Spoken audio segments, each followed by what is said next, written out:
강화교산교회 기독교 선교역사관을 소개하겠습니다. 기독교 선교역사관은 현재 원로 장로이신 박상률 위원장을 중심으로 총무, 상음영 권사, 원로 권사인 이선임, 권영남, 한춘자, 권사 김정은, 김창룡 7명의 회장사가 봉사하고 있습니다. 교회 홈페이지를 통하여 역사관 예약 방문을 받고 있으며 동절기에는 1, 2월 달에는 토요일에만 해설사 배정을 하고 있습니다.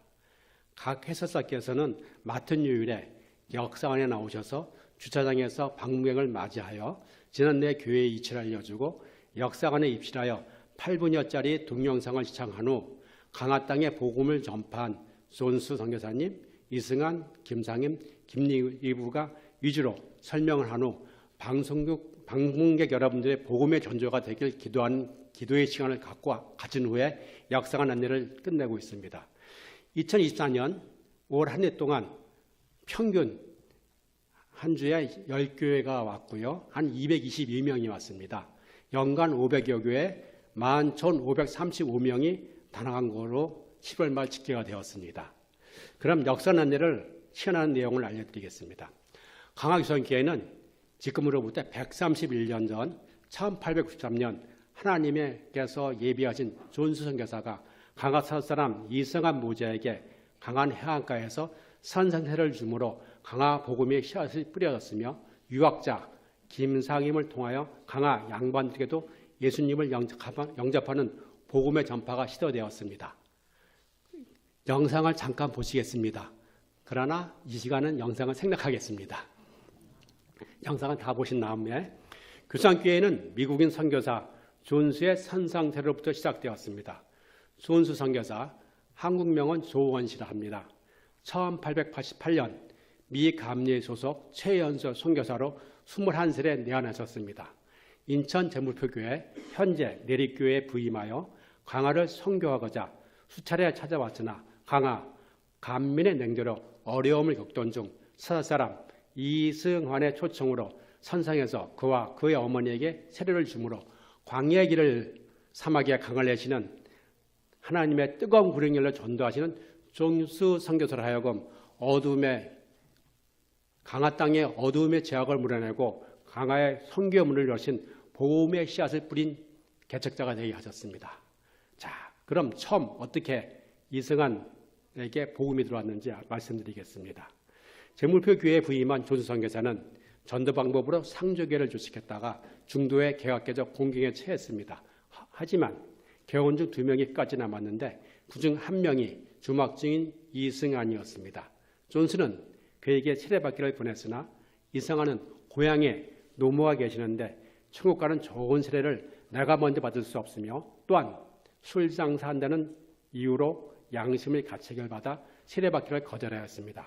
그 후 그는 조용히 주막을 정리한 후 고향인 강화 서사 시루미로 돌아와 건전한 농사를 하며 어머니를 전도합니다. 노모가 복음을 받아들이자 이승환은 존수 선교사에게 강화에 와서 세례를 베풀어달라고 요청하여 존수가 강화를 찾아왔으나 다리목 마을 김초시 양반 가문이 서양오랑캐가 우리 땅을 밟고 지나가면 그 집을 불태워버리겠다고 크게 반발하자 이승환에게 어머니를 얻고 배를 오게 합니다. 그래서 은빛 찬란한 밤에 노모를 등에 업고 들판을 지나 다리를 건너 산을 넘어 갯벌을 걸어 배에 가서 모조가 함께 세례를 받고 강화의 복음의 계절시가 되었습니다.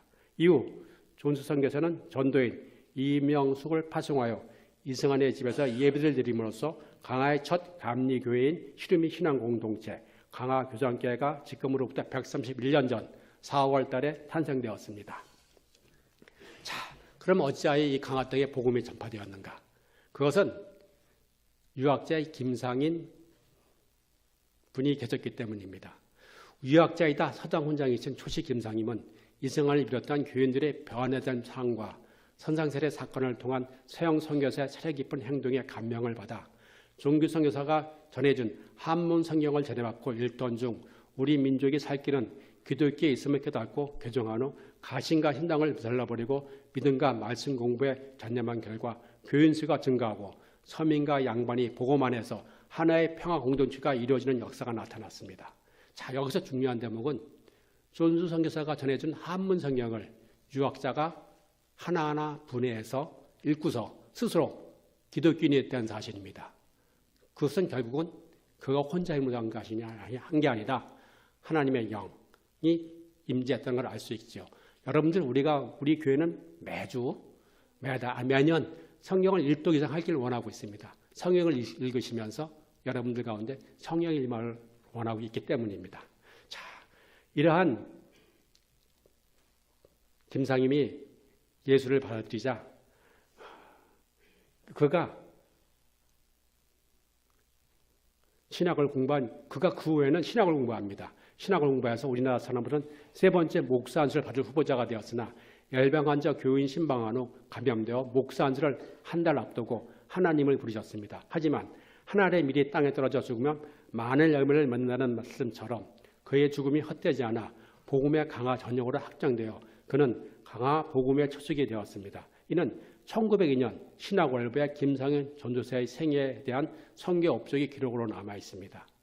또 한 가지, 우리 오늘 이 강화교사님께가 있기까지는 이 강화교사의 교회의 등불이 꺼지지 않도록 하신 찬송 할머니 김리과 권사가 계셨기 때문입니다.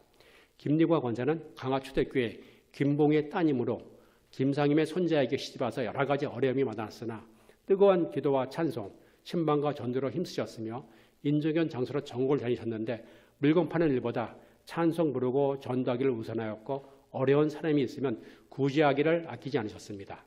내가 주의 이름을 현재에게 선포하고 회정 가운데 주를 찬송하리라는 시편 22장 22절 말씀처럼 김리과 권사님은 찬송가 300곡 이상 외워서 지금도 그분이 쓰신 친필 가수로 몇 곡을 역사관에 전시되어 있습니다. 우리는 지금 현재 찬송을 볼 때 이 모니터 화면을 보고 찬송을 부르고 있습니다.